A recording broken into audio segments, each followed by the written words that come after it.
Hallo und herzlich willkommen. In diesem Video möchte ich über das Changelog 2.4.0 reden, denn der Patch steht bevor, beziehungsweise ist schon rausgekommen, je nachdem wann ihr das Video guckt, und wir wollen uns wie immer anschauen, was kommt mit diesem Patch. Denn hier ist wieder richtig viel drin. Fangen wir direkt an. Der erste Punkt ist die Masters Toolbox. Die Masters Toolbox ist ein Modul, welches ihr auch schon ansatzweise angeteased bekommen habt. Ihr könnt hier im Meistermenü, nämlich unter Zuchtgrube, wo SoonTM stand, dann, wenn ihr das Modul habt, das wird ein kostenpflichtiges Modul sein, folgende Punkte finden: einen NSC-Generator, einen Namensgenerator, einen Beutegenerator und einen Tavernengenerator. Zu diesem Modul werde ich ein komplett separates Video machen, also eine Modulvorstellung. Und werde jetzt nicht genauer darauf eingehen, nur dass ihr wisst, dies hier betrifft euch nur, wenn ihr später dieses Modul kauft. Machen wir weiter mit den Rüstungstrefferzonen. Das ist auch an ein Modul gebunden, und zwar an die Aventurische Rüstkammer 2, und zusätzlich benötigt ihr das Kompendium als Modul, denn die Regeln, die hier umgesetzt wurden, sind Fokusregeln der Stufe 2 und der Teil 1 liegt im Kompendium. Die bauen aufeinander auf und auch dazu mache ich ein separates Video. Ja, also kommen wir recht schnell durch, aber die nächsten Sachen sind definitiv für euch, auch ohne dass ihr ein Modul braucht, nämlich die Kreaturentypen. Lange Zeit war es so, dass ihr selbst daran denken musstet, wenn ihr gegen einen Dämon gekämpft habt, dass ihr den Schaden manuell reduziert. Jetzt wird der Typ des Dämons bzw. auch der Waffe berücksichtigt. Wir gehen mal ganz kurz in den Kampf. Dann haben wir das nämlich schon mal erledigt. Wir starten mit Korgrim. Und zwar habt ihr jetzt, wenn ihr in Waffen reingeht, unter Details, hier unten den Punkt Domäne. Der kann den Punkt Geweiht und Magisch enthalten, so wie es auch im Changelog steht. Zusätzlich kann hier noch, wenn ihr Geweiht reintippt, erstmal wird überprüft, ob ihr den richtigen Begriff eingegeben habt. Macht ihr es nämlich falsch, ist es gelb, dann passt es nicht. Bei Magisch wird es blau. Also blau oder grün sind die Farben eurer Wahl, wenn ihr es eingebt. Was ihr auch machen könnt, ist die Gottheit dahinter schreiben. Auch da bleibt es grün. Es bleibt auch grün, wenn ihr euch vertippt. Das ist nicht weiter tragisch, denn das hier wird zumindest aktuell nicht automatisch abgewickelt. Es gibt hier einen Hinweis auf die Golems, bei denen der Effekt tatsächlich wirkt. Im Moment ist es bei den Dämonen aber nicht drin. Ich zeige euch gleich aber gegebenenfalls nochmal, wie ihr es manuell relativ einfach lösen könnt, dass ihr das auch beachtet. Erstmal reicht es, damit es automatisch greift, dass ihr Geweiht oder Magisch hier reinschreibt. Ich mache das mal nicht, damit wir eine Waffe haben, die nicht geweiht ist, die gegen diesen Dämon kämpft, und gleich haben wir die Ishila, die mit einer geweihten Waffe angreift. Ja, ich starte wie immer einen ganz normalen Angriff mit dem Felsspalter, eine profane Waffe, und sehe hier direkt den bedingten Modifikator. Wie bei allen bedingten Modifikatoren habe ich die Möglichkeit mit dem Anklicken, dann ist es nicht mehr hier blau hinterlegt, das zu deaktivieren oder das zu aktivieren. Ich nehme mal die liebe Spielleiterwillkür, damit ich nicht so oft würfeln muss hier.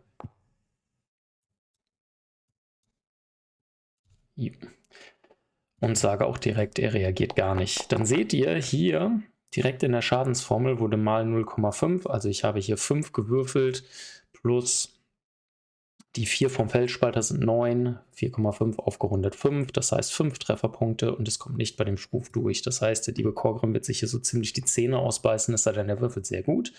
Deshalb wechseln wir mal weiter zu Ishila. Ishila hat eine Waffe, die geweiht ist.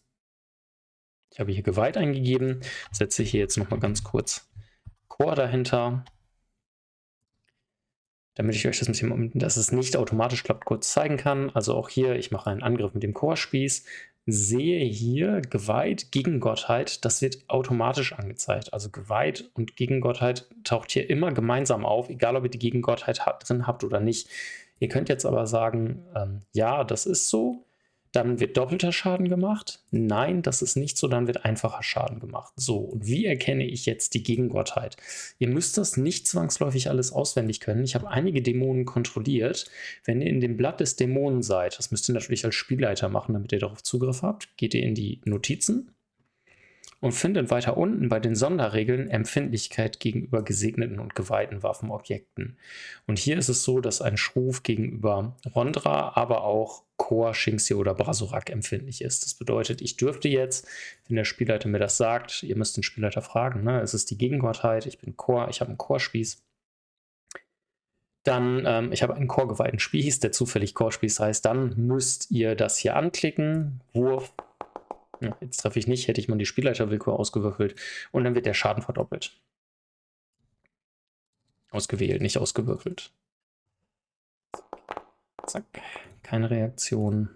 Und wir haben hier einen ordentlichen Batzen Schaden. Deutlich effektiver gegen diesen Gegner. Magisch läuft genauso. Kleiner Hinweis, aktuell ist es so, dass ihr keine Pfeile oder Munition nicht Wein oder magisch deklarieren könnt. Es ist immer die Schusswaffe, bei der ihr das festlegt. Also ihr könnt nicht beim Typ Munition die Domäne festlegen, sondern nur bei der Schusswaffe, ob sie geweiht oder magisch ist. Das heißt, ich könnte hier jetzt der Elfe einen magischen Bogen geben und sie würde magischen Schaden ausrichten. Auch dann greift der Automatismus. Dieser prüft hier oben im Typusfeld vermutlich, ich bin mir nicht ganz sicher, aber es wäre logisch, ob dieser Typus Dämon hier vorhanden ist und setzt dann ja, die Schadensberechnung genauso um, wie ihr es gerade gesehen habt. Das heißt, legt ihr eigene Dämonen an, sollte es genauso heißen wie hier. Okay, damit wären wir schon durch mit geweihten oder, ja, hier heißt es noch gesegnet. Ich weiß nicht, ob sie das zum Release korrigieren, geweihte Waffen oder magische Waffen. Kommen wir zu den Munitionstypen. Die Munitionstypen haben nämlich ein kleines Upgrade bekommen, zwar nicht magisch oder geweiht, aber einige andere Sachen. Auch da öffne ich nochmal kurz die Elfe und gehe mal ganz kurz in diesen Pfeil, um euch die ersten Änderungen zu zeigen. In den Details gibt es jetzt 3 neue Bereiche. Das ist der Schadensmodifikator, der Reichweitenmodifikator und der Rüstungsmodifikator. Ich habe mir auch einmal kurz aufgeschrieben, was macht. Also ihr habt einmal den Schadensmodifikator, wo ihr sagen könnt, ein D6, dann kommt ein D6 dazu. Oder ihr könnt sagen +2, oder ihr könnt sagen -2, oder ihr könnt sagen ×3. Also ganz viele verschiedene Möglichkeiten, um den Schaden, den der Bogen mit diesem Pfeil macht, zu machen. Richtige Beispiele, was alles geht, findet ihr dann aber auch noch zu diesen ganzen Sachen im Kompendium. Also ich habe da noch nicht alles durchprobiert, da gehen aber einige Sachen, denke ich mal. Lasst ihr es leer, ist der Schadensmodifikator ja nicht verfügbar und die Waffe macht normalen Schaden. Der Reichweitenmodifikator muss immer gesetzt werden, aber es sagt, Faktor steht dahinter, also die Reichweite wird mit irgendeinem Wert multipliziert oder geteilt, beziehungsweise geteilt sieht so aus, dass ihr sagt, mal 0,5. Oder beziehungsweise mal könnt ihr gar nicht eintippen, also 0,5, dann ist die Reichweite nur die halbe. Wenn ich jetzt mit meinem Bogen, ich bin jetzt mal bei dem Feuerpfeil erst, da habe ich 50, 100, 200, den Standard vom Elfenbogen, auf den Pfeilwechsel reduziert er direkt hier die Reichweiten. Weil ich nur mit diesem Pfeil die halbe Reichweite habe. Genauso, wenn ihr besondere Pfeile bekommt mit der doppelten Reichweite, wird hier auch die Reichweite angepasst. Ja, und der Rüstungsmodifikator kann verwendet werden, wenn euer Gegner eine Rüstung anhat, diese Rüstung um einen Faktor zu verringern. Sagen wir mal -1. Das heißt, wenn ich jetzt den Schruf angreife, der eine Rüstung von 1 hat, von 5 hat, dann wird, hier unten seht ihr es, da steht hier Pfeil Schadensmodifikator 0. Das ist ein bisschen trügerisch, es geht hier um den Rüstungsmodifikator. Dann wird die Rüstung von dem Gegner um 1 reduziert. Ich gehe mal keine Reaktion. Und ihr seht, wir hatten vorher bei dem Schruf 5, jetzt sind es nur 4. Also hiermit könnt ihr Pfeile, die Rüstungen durchschlagen, bauen. Auch das standardmäßig leer bei den normalen Pfeilen. Und als letztes ist noch möglich, dass man Effekte zu Pfeilen hinzufügt. Das habe ich hier einmal gemacht. Ich habe Feuerpfeile erstellt, indem ich gesagt habe, ich bekomme einen Statuseffekt. Dieser Statuseffekt hat nur, hier hat er nichts, hier unter erweitert hat er den Systemeffekt brennt, den er auslöst. Ich nehme jetzt mal nicht den Schruf, sondern den Ork hier. den ich angreife.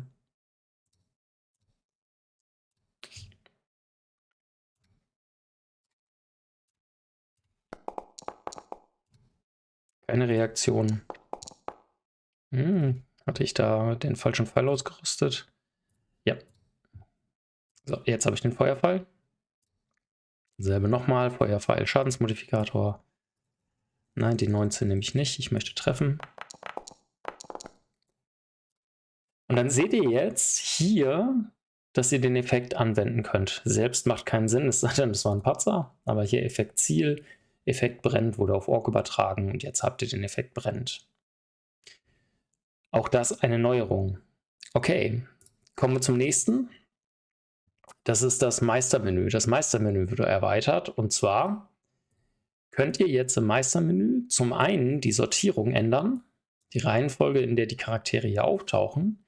Zum anderen könnt ihr aber auch jetzt jeden beliebigen NSC, warum auch immer er hier auftauchen sollte, hier reinziehen im Meistermenü und jeden, der hier drin ist, entfernen, sogar die Spielercharaktere. Es wird einmal initial geladen, alle Akteure, von denen Spieler Besitzer sind und danach könnt ihr das komplett verändern. Achtung, löscht ihr alle raus, wird wieder der Startzustand geladen. Aber das ist eine ganz nette Neuerung, die auch schon ein bisschen länger gefordert war von einigen. Ja, gut umgesetzt. Und damit kommen wir schon zu den kleineren Sachen. Ihr habt zum einen die Möglichkeit, oder der Händler hatte vorher die Möglichkeit, Sachen, die er getragen hat, zu verkaufen, wie zum Beispiel seine eigene Unterhose, wie es hier steht. Das geht jetzt nicht mehr. Habt ihr einen Händler angelegt und ihr habt Gegenstände, wie zum Beispiel, ich habe hier die Handschuhe genommen, du wirst gleich eindeutig sehen, ihr habt sie angelegt. Und ich wechsle mal kurz ins Spielermenü, in die Spieleransicht, dann seht ihr, diese kann er nicht mehr verkaufen. Das heißt, er wird seine Unterhose jetzt nicht mehr an euch verkaufen können. Es tut mir leid. Ausnehmen ist nur noch begrenzt möglich. Dann gibt es zur Abenteuerinitialisierung ein paar Änderungen. Ich habe mir das Introduction Adventure hier genommen, damit ich jetzt niemanden unnötig spoilere.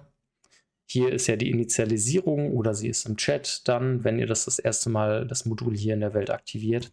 Klickt ihr auf Import, Initialisieren, dann lädt er hier unten, ihr habt es gesehen, so lange, bis er damit durch ist, damit man nicht versehentlich zweimal während des Initialisierungsvorgangs auf Initialisieren klicken kann. Das ist so ein bisschen eine Fehlervermeidung. Was jetzt auch neu ist, ich muss jetzt mal kurz gucken, genau. Was er auch macht ist, und das ist gerade bei den größeren Abenteuern wie Rabenkrieg oder Drachenritter-Kampagne sehr praktisch, er legt jetzt für die Kapitel, in denen diese Akteure sind, die importiert werden, ich klappe das jetzt mal nicht auf, damit ich doch nicht zu viel spoilere, legt er aber Unterordner an. Und ganz neu, ihr könnt jetzt direkt hier drüber importieren, aber kleine Warnung, wenn ihr dann hier individuelle Anpassungen gemacht habt in den Akteuren, dann werden die, solange sie genauso heißen wie vorher, auch überschrieben oder solange sie sich an diesem Ort hier befinden. Wenn ihr die Akteure hier rauszieht in eure eigenen Ordner, wie zum Beispiel NSCs und SCs, dann werden sie hier einfach neu importiert. Ihr könnt jetzt aber einfach direkt die Initialisierung nochmal starten. Hier sieht man zum Beispiel Szene Winterwald, wurde bereits importiert. Möchtest du diese zurücksetzen? Ja, für nur Winterwald. Alle für alle. Ich mache jetzt mal alle, dann läuft da alles nochmal durch, überschreibt es und ihr habt die Initialisierung nochmal neu durchgeführt. Es ist gerade nach Updates sehr praktisch, wenn Updates von diesen Abenteuern gemacht wurden. Was jetzt allerdings sein kann, ist, wenn ihr vorher hier keine Ordner hattet in den Schnellstarterregeln und alle Akteure da drin und ihr jetzt mit der neuen Version updaten wollt, dass er zusätzlich zu den alten Akteuren die neue hier rein ablegt. Also das müsst ihr mal ausprobieren. Nachdem ihr jetzt aber nach diesem Update das erste Mal ein Abenteuer importiert, wird es komplett sauber in dieser Struktur hier gemacht. Okay, dann nächste Neuerung, Kreaturen können jetzt Sprachen lernen. Das war vorher nicht möglich. Wenn ihr Orks, die musstet ihr ja wegen der fehlenden Spezies als Kreaturen anlegen oder ihr müsstet mit den Modifikatoren im NSC-Bogen arbeiten. Jetzt gibt es aber die Möglichkeit, den Orks einfach die Sprache hinzuzufügen oder allen Kreaturen eher gesagt. Jetzt mal hier Orkisch, ziehe es hier rein und ihr seht, es taucht dann hier die Sprache auf. Auch für Polyglott, glaube ich, ganz wichtig. Ich weiß nur noch nicht, ich habe noch nicht getestet, ob das mit Kreaturen auch funktioniert. Habe ich sie aktiv? Ja, habe ich. Ja, die Kreaturen können trotzdem noch alle Sprachen bei Polyglot. Vielleicht passen die das nochmal an. Auf jeden Fall für euch als Aussage ganz wichtig, welche Sprache die jeweilige Kreatur spricht.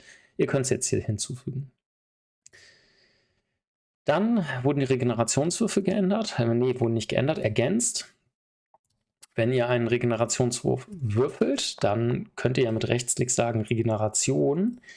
Vorher war es auch so, dass ihr die nur einmal durchführen konntet. Ihr habt aber nicht gesehen, ob ihr die schon gemacht habt oder nicht. Jetzt seht ihr hier einen kleinen Indikator mit dem Haken. Die Regeneration ist durchgeführt. Dann kommt ein Bereich beschädigte Waffen und Rüstungen. Es gibt jetzt die Möglichkeit, die Strukturpunkte, die hier sind, die gab es nämlich schon immer hier unten, Strukturpunkte, korrekt zu verwenden. Denn es gibt in der Rüstkammer Regeln dafür. Ich habe sie hier mal kurz angepinnt. Hier oben sind die. Ich werde die jetzt nicht im Detail durchgehen, sondern wir gucken uns gleich mal an, wann ein Bruchfaktor gewürfelt wird. Erstmal grundsätzlich, um das zu verwenden, geht ihr in die Einstellungen, Systemeinstellungen, weil es kommt vom System, ihr braucht kein Modul. Hier unten habt ihr Waffen- und Rüstungsverschleiß. Das ist neu. Wenn ihr das aktiviert habt, gelten die Regeln, die ich euch gleich zeige. Wenn ihr jetzt, genau, hier oben steht es, wann muss Bruchfaktor für eine Waffe gewürfelt werden, wenn ihr einen Patzer mit der Waffe ablegt oder wenn er einen kritischen Treffer pariert. Wir machen das jetzt mal ganz kurz. Wir greifen Korgrim an und sagen, der Ork hier würfelt eine 1. Der liebe Korgrim pariert mit seinem Felsspalter. Würfelt eine 2. Dann seht ihr jetzt, hier unten wird, wenn eine dieser Bedingungen hier zutrifft, bei der Waffe eine Bruchfaktorprobe angezeigt. Wichtig ist, um das machen zu können, damit das korrekt funktioniert, müsst ihr in der Waffe manuell in den Strukturpunkten einen Wert von, ja, der durch 4 teilbar ist, also 4, 8, 12, 16 und so weiter und so fort, weil die Regeln werden so ein bisschen Foundry-technisch ausgelegt. Normalerweise gibt es Stufen, Stufe 1 bis 4 für die Beschädigung. Die funktionieren hier auch, werden aber anhand der Strukturpunkte berechnet. Wenn ich jetzt die Bruchfaktorprobe mache, es wird automatisch geprüft, es ist eine Zweihandwaffe, sodass hier geguckt wird in der Tabelle Zweihandwaffen, Zweihandhiebwaffen 11. Ich muss auf 11 würfeln. Ihr habt noch die Möglichkeit, manuell zu modifizieren. Klickt ihr auf Wurf. Und ich habe sogar einen Patzer, also einen Patzer gibt es dabei nicht, aber ich habe drüber gewürfelt, also ihr müsst unter die 11 würfeln, ich habe drüber gewürfelt, dann wird von diesen Strukturpunkten 1/4, 25% abgezogen. Also hätte ich jetzt hier 12 drin stehen, wären 4 Punkte abgezogen worden. Nein, 3, entschuldigt, 3. Hier habe ich mache es mir ganz einfach, ich nehme immer 4, sodass ich 4 mögliche Punkte habe, die ich hier eintragen kann. Und jetzt habe ich nur noch 3 Strukturpunkte und ab dann wird automatisch Attacke und Parade um 1 erschwert, wenn diese Waffe verwendet wird. Genauso funktioniert es bei Rüstungsverschleiß. Hier, muss mal kurz gucken, hier sind die Kriterien, wann auf Stabilität geprüft werden muss. Entweder ein kritischer Treffer oder 15 TP und mehr. Ich habe jetzt mal ganz leicht diese Streitaxt des Orks gepimpt, der 15 TP mehr macht. Greife an.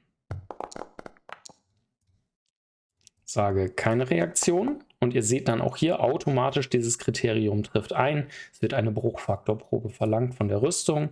Auch da wird geprüft, was für ein Typ Rüstung habe ich. Wurf.